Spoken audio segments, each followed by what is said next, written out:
Three amazing candidates have been asked back for a second interview that took place earlier today, and they've been asked here tonight to meet with you and give you the opportunity to meet them. For this evening, the format will be the following. 4 questions will be asked of each candidate. We ask the candidates to stand and address the question using 3-minute time limit and the microphone. My colleague up front, Dorsey Medell, will be the timer, and at 5 seconds she will raise her hand, and when she does that, that means our candidates have to wrap up their question. After we're finished with this process, we will ask the candidates to move to the 3 corners of this room, where you, the general audience, and parents, staff, and even students can come up and ask them questions that you'd like to ask them. This process will continue for about a half an hour, and we ask you to try to visit with all 3 candidates and listen carefully at their answers.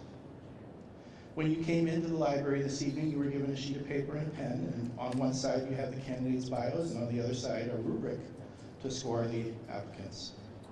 We asked you to participate in scoring these candidates because these will be collected at the end as you're leaving and will be reviewed by Dr. Wyman and his team. As we start, I want to again thank you for being here. We are a great district because of the people that work here and the parents and colleagues that I get to work with every day. At this point, we're going to start with the first question, and we will start with Ms. Loftus. Ms. Loftus, briefly introduce yourself and give the community an overview of your leadership school experiences. I'm Tanya Loftus, and I'm actually from the East Valley. I was raised in Apache Junction, so I have been out here at the Superstition Mountains all of my life. I have 13 years of administrative experience. 10 of those have been at Apache Junction High School, and then the last 3, concluding this year, will have been at Skyline High School. I began my career in special education, so I taught as a special education teacher for 6 years, and then I moved into career and technical education. I was able to get my certification in career and technical education because I'm the vice president of detail electric. Ask me if I know how to wire anything. No, I don't. But because I was the vice president of detail electric, it gave me apparently the business knowledge to get certified in business. I was also the head volleyball coach in Apache Junction for 10 years, so I understand and support extracurricular activities. At Skyline right now, I'm actually the principal over activities as well as I guide special education, and I'm also take care of 10th grade, their academics as well as, unfortunately, their discipline. I am a big supporter and believer in forward thinking and getting our high school students to think about year 13, where are they headed after high school? I think that's a great way to tap into making high school relevant to them. What does their life look like when they're 25? What does their life look when they're 30? And how can we help support them in achieving that? It doesn't matter whether or not they know for sure what they're going to do. I tell kids all the time, you know, when I was in high school, I wanted to be a whale trainer. This is not the ocean, and you guys are not whales, but it did tell me I was headed to college, and so I knew I needed to go that direction. And I'm not a believer that everybody needs to go to college. I actually hate the term college and career ready, because the only thing children hear is the college part, and they don't hear the second part, the ready part, or the career part. I think we need to tap in on students understanding, you know, career, and that the fact if you're going to MCC or CAC to do one of their certification programs, that's not really like regular college. You're not going to be taking English 101 and English 102. You're going to be taking courses that is the coursework for where you're headed and how do we get you towards that job and your career, and what does your future look like. I want to help kids to paint a picture of what their future looks like, and that's through academic achievement as well. They're going to have to achieve in the classroom in order for them to achieve in a career later on. So that's me in a nutshell. Thank you. We hand the microphone off to Mr. Griffith. Mr. Griffith, please introduce yourself and give the community an overview of your school leadership experiences. My name is Mike Griffith. I've been a teacher for 11 years, classroom teacher for 11 years. Well, first of all, welcome to Coates High School. And I'm sorry it's cold in here tonight. Usually it's hot because this building is three-sided. The sun beats on it, and it's usually really warm in here. But tonight it's cold because of the weather. But my name is Mike Griffith. I was a teacher. I've been a teacher for 11 years, mostly in social studies and in physical education, in PE. I was a dropout prevention coordinator for 2 years, in charge of Ames compliance, attendance, all the subsections that had to attend, and 95% I was in charge of all that. I became an athletic director in 2005. Was an athletic director for 14 years. 14 years. Became the academic principal in Tempe. All this is in Tempe Union High School District. Became the academic principal in 2019. Was academics, what we call the registrar, in charge of graduation, in charge of credit checks, in charge of master schedule, all the things that they do in a comprehensive high school. Came out here as athletic director this year. This is my first year at Combs, and this opportunity presented itself, and I put my name in for it, and that's my leadership history. Thank you. Would you hand the mic off to Dr. Jensen? Dr. Jensen, could you please briefly introduce yourself and give the community an overview of your school leadership experiences? First, thank you for being here. I know that evenings are precious to all of us, and so thank you so much for being here. First off, my name is Shelly Jensen. I have been married for 27 years to Randy. I have a daughter who is 22 years old, and she just graduated from college at semester time, and she is a kindergarten teacher in Glendale. So following in her mama's footsteps a little bit. And then my son, who is 19, he is going through the building trades program in South Dakota. That's where I am from. I just moved out here in July. And so I'm just kind of getting acquainted with the area for sure.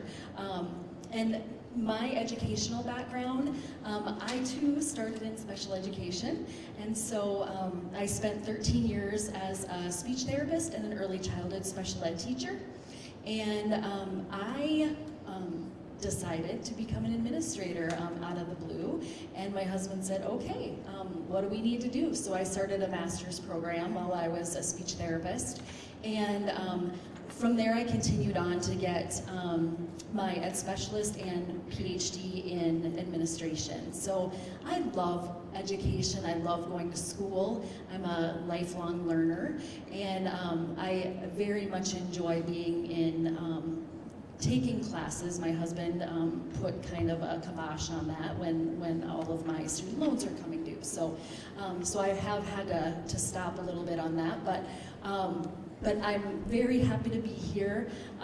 This is a great experience, and I love the format. I'm glad that I can speak to you all here. So that's me in a nutshell. Thank you, Dr. Jensen. Could you hand the mic to Mr. Griffith? Mr. Griffith, you'll have the second question. Mr. Griffith, please share what you will do with the staff and parents and the students in the first 30 days as the principal of Combs High School. In the first 30 days of being principal at Combs High School, nothing's going to look very different than what it did last year, because Coyote Days will happen. The transition from Mr. Farabee and what he's doing, and me, I'll work closely with him. July 25th, kids are going to show up, they're going to be in the seats, and teachers are going to be in the classroom teaching. That's for sure, I guarantee you that. My job is my first task is to listen and learn. That's my first task. When you make a change from teacher to administrator, you see the world differently. Because you identify problems as teachers, but then you become an administrator and you see it a little differently. Well, as an athletic director, I see problems, but as a principal, I'm going to see those problems a little differently.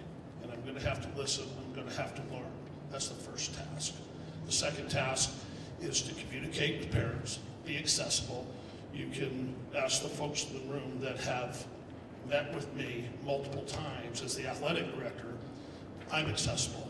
You can show up to my office anytime, unannounced, no appointment required, and you'll get to see me.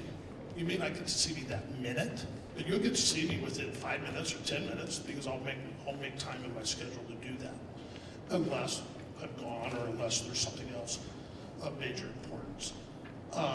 That's my first task. My second task is to plan, include the teachers, the parents, the students, and where we want to go and how we want to do it. And then to communicate that plan out and then to implement the plan. But that's not going to happen in 30 days. There's going to be small incremental improvements in decisions that are made that over time, just like when you make bad decisions over time, financially, you go broke. You make good decisions over time, you start to accumulate wealth. Same thing in education. You start to make incremental good decisions and you move forward. So that's what I'm going to do my first 30 days. Thank you, Mr. Griffith. You're Could you hand the microphone to Dr. Jensen? Dr. Jensen, please share what you'll do with the staff, parents, and the students in the first 30 days as the principal of Combs High School. First, I have to take 2 seconds. I was an assistant principal in Brookings High School for 9 years, and I was also a K-12 building administrator in Hendricks, Minnesota for 2 years. So I just wanted to throw that in because I forgot that, so now I'm bringing my notes. Okay, so in the first 30 days, relationships are absolutely the most important thing for me. So I don't want my first interaction with a parent, hopefully to be, maybe a conversation that maybe neither of us want to have. And so I want things to be positive, and so I really want to build relationships with staff, students, and parents. The first thing I would do is meet with all staff members and find out, have an understanding of the culture, find out what is working, because we are not going to get rid of things that are already working. So if they're working, we wouldn't get rid of them. And then discover the opportunities for improvement. And then I also want to understand from staff members, what is their educational philosophy? Are we on the same page? And if we aren't, that's okay too. But I just want to, those are some questions that I would ask all staff members. The second thing is I would like to have an opportunity to start a coffee with the principal 1 time a month. So I would open up to community and staff, students, anyone who would want to come and ask questions, or just an opportunity to be out there and available. I want to be seen in the hallways. I want to be in classrooms. I want to spend a lot of time in classrooms because I want to understand what's going on in the school. I want to inspire action. I want to have follow-through. I know for some administrators, I have worked for some administrators that follow-through is maybe an OFI. It's an opportunity for improvement. So that is one thing that I want to commit to. And I also want to provide communication that's transparent. And I think it's important that my communication maybe will answer why. So why are we doing the things that we're doing? I think those are very important to get support from staff, students, and parents if they understand the why. I would like to establish leadership teams, not only with staff, but I would like to start a student ambassador and a parent ambassadors. They would help out with inviting freshmen in, registration, anything that we would need students and parents help with. I would like to start that. And then a mini comprehensive needs assessment that would include observations and surveys. Thank you, Dr. Jensen. Could you hand the mic to Ms. Loftus? Ms. Loftus, please share what you'll do with the staff, the parents, and the students in the first 30 days as the principal of Combs High School. In my first 30 days, I'm going to listen a lot. I'm going to be out and about, talking to students, being seen by students. I want them to know, who is that strange lady that has shown up on our campus and why is she here? So I want them to know who I am, so I'm going to be out and about and be seen and listening to them. Then I want to get the admin leadership team together, because I need to get to know them, and they need to get to know my educational philosophy, and I need to understand what their educational philosophy is and how those can work in conjunction together to move Combs forward in what has already been happening here. I never worked under Mr. Farabee, but I had the opportunity to meet him. I had the opportunity, many years ago, I had applied for an AP job here. Unfortunately, I didn't get it. But you know how when you have that meeting with someone and you're like, oh, I would like to work for him. And in my research and getting ready for this interview process, and looking at the student handbook and the wording of the different, how he guides this campus, I'm very impressed, and I would not want to change what he believes and stands behind in regards to how cell phones are handled and how food delivery is not something that can happen, that this is a place of education and a place of work. I really look at a high school as a place, this is their first job, you know. They have 6 different bosses in a day, and they work with, 1,400 other people. And if they can survive this, adulting is not going to be a problem. So in regards to meeting with that admin team, I also want to get with the leadership team, the department chairs. What is happening in the departments? What have they been working on, and what are they working towards, and how can I help to support that? And then also, I want to get the student leaders together, the STUCO together, and then the presidents of the different clubs and organizations, CTE programs. There's 13 different CTE programs on this campus. What is going on in those programs, and tell me something about it. I want to hear what you're doing and how can I support you, and what are your goals and directions that you're headed.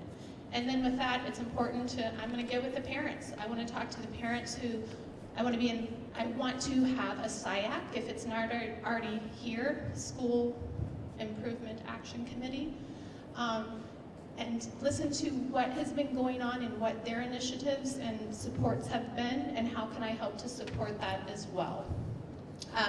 And then the booster clubs. What booster clubs organizations are out there, and what are they doing to help to support those fine arts programs, the sports programs, and how can I help? What may I know that's going out in the East Valley? So being from here, I might have other resources as well that I can help to connect them with. So those would be my 30 days, because it's only 30 days. Thank you. Could you hand the microphone to Dr. Jensen?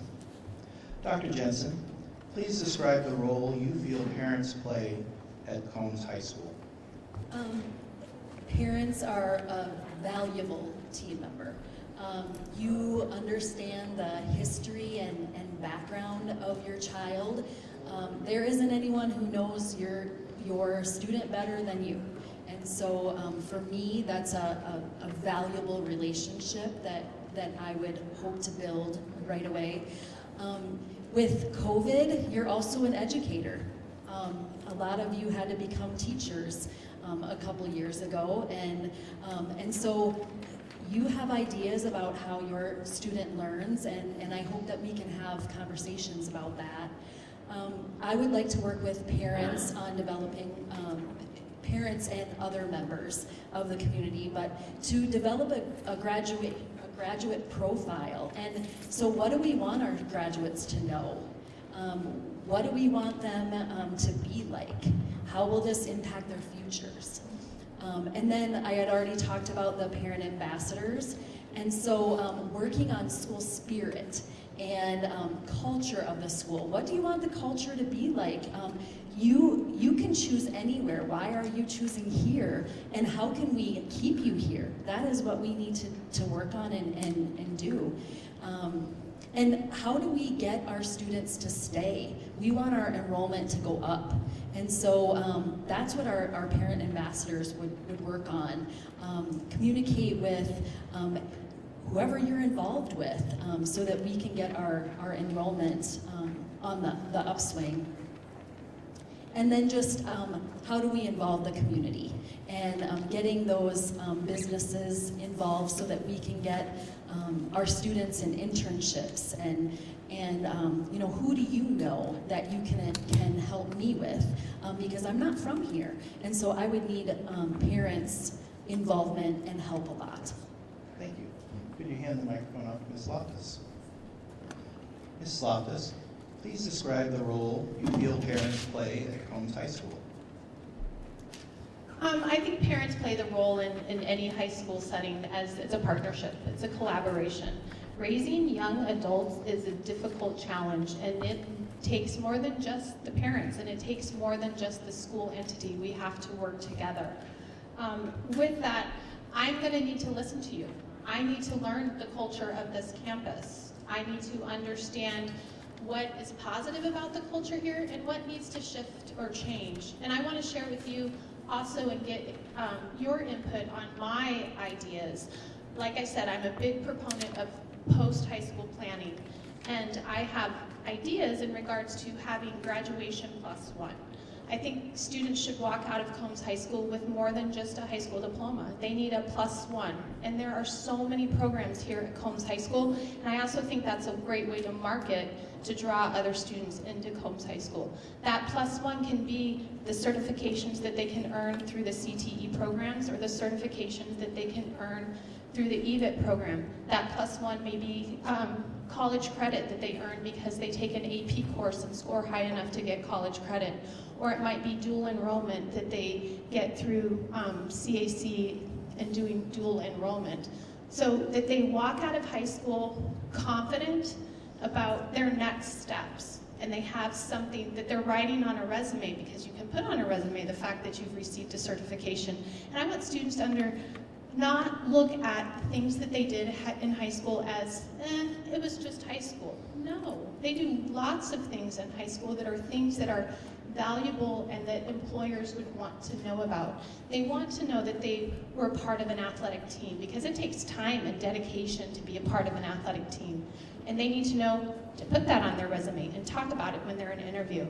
I used to organize senior interviews in Apache Junction High School. Every senior participated in 2 interviews in their senior year. The community came in, got community volunteers who came in from different businesses, the city, and they were the ones who ran the interviews, the mock interviews. So they got to practice interview skills. The English department worked with them on writing their resume and a cover letter so that they could go into the interview with a resume and a cover letter to speak from. And then the history department helped them with the interview skills, practicing. So it was a cross-curricular program. Then they walked out of high school with, hey, I've done this at least once. I know how to do it, because let me tell you, going through this, interviewing can be definitely intimidating. So I need parents' partnership. We're doing this together, and I'm available, and I want to talk to you, and I want to hear you. You know, listening is one thing, hearing is something else. Thank you. Thank you. Could you hand the mic to Mr. Griffith? Mr. Griffith, please describe the role you feel parents play at Combs High School. Parents play the critical role, the vital role. While we are partners in raising your children, you would trust us every day to raise your kid. You would trust us to act in his best behalf or her best behalf. You would trust us with all of that. With that comes great responsibility and obligation.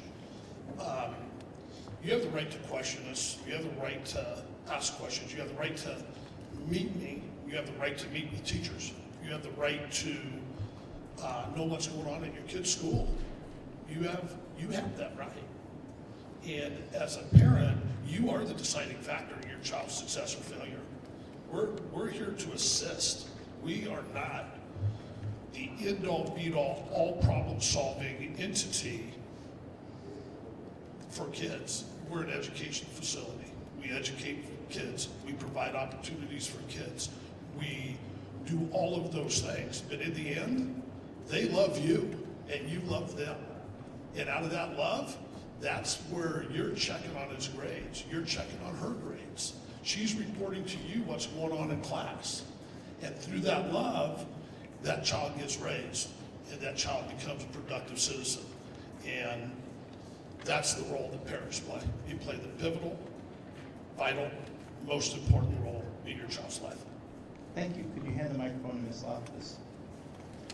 Ms. Loftus, as the principal of Combs High School, what would you do to address the needs of all students to ensure their success? I can't address the needs of all students, but what I can ensure is make sure that someone on this campus knows them, like really knows them. They're connected with them, has built a relationship with them, because we can't support them, encourage them, and have expectations for them unless we know who they are and know what they need. So we have to listen. Like I said, listening is not the same thing as hearing. So at least one person on this campus needs to listen and hear that kid. We can't, I've talked a lot about year 13. How are we going to get them to year 13 if we don't know what they want? And sometimes they don't even know what they want.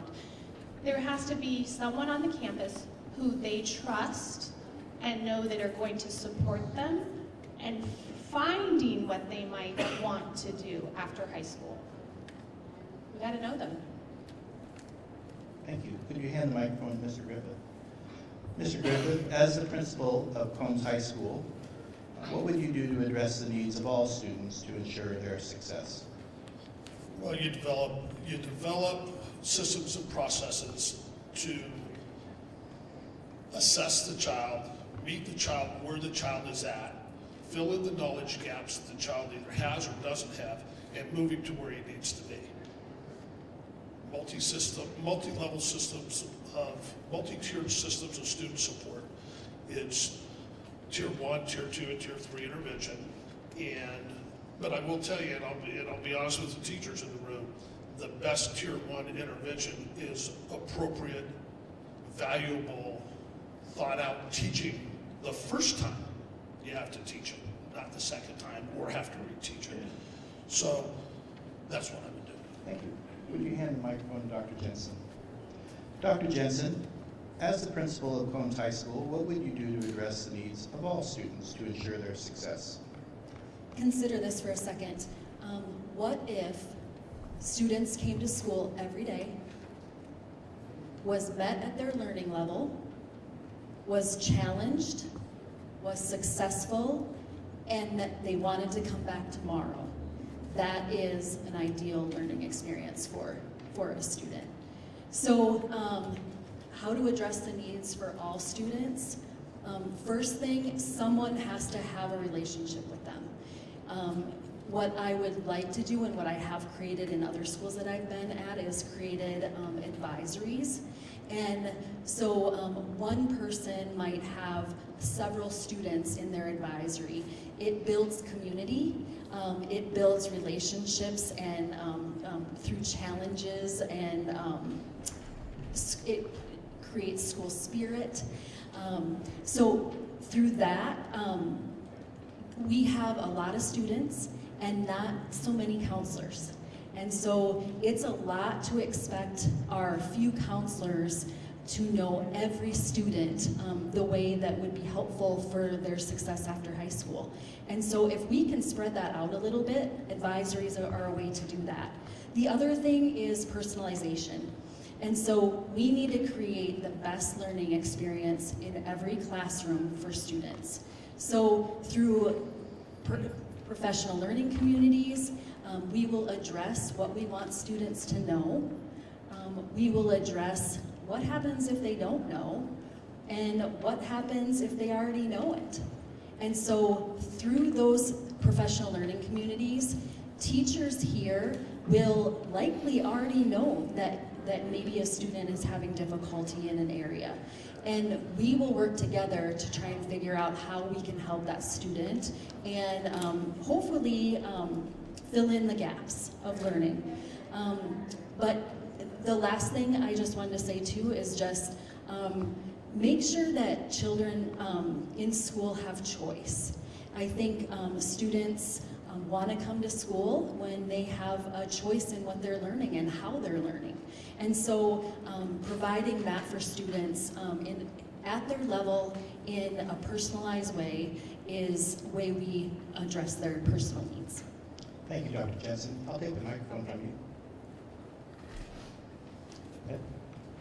That concludes the formal questions for our three candidates. We'll now ask them to move to three corners of the room to give you the opportunity to visit with them and ask them questions that you have. We will also have our colleagues, our Combs colleagues, be there with them in case there's a Combs question that they may not know the answer for, and then that can be also something that we can help you gain further information. If I could have Dr. Jensen and your personal items in the back right corner, that would be wonderful. Thank you. Ms. Loftus, if I could have you over in that corner, and Mr. Griffith, if I could have you come up here in this corner here. And at this time, we'll go for about a half an hour, maybe 35 minutes or so, and then I'll call that evening. I ask you to please fill out the rubric that's been given to you that you have along with the bios, and then hand that to us before you leave this evening. Thank you.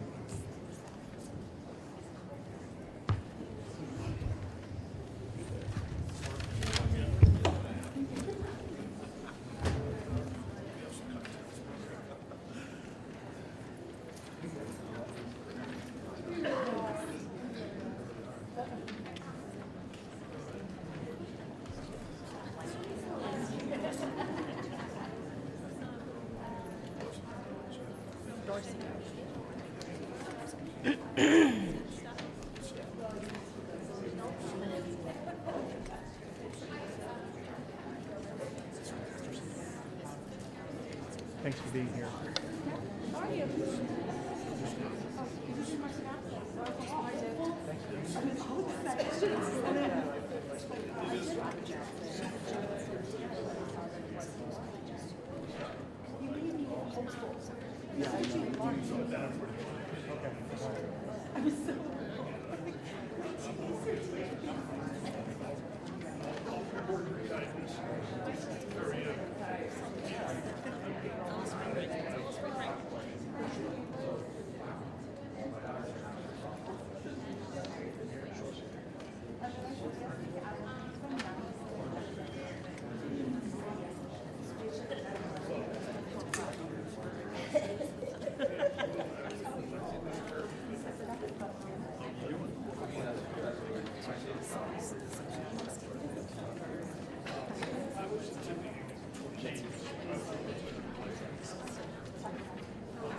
are you?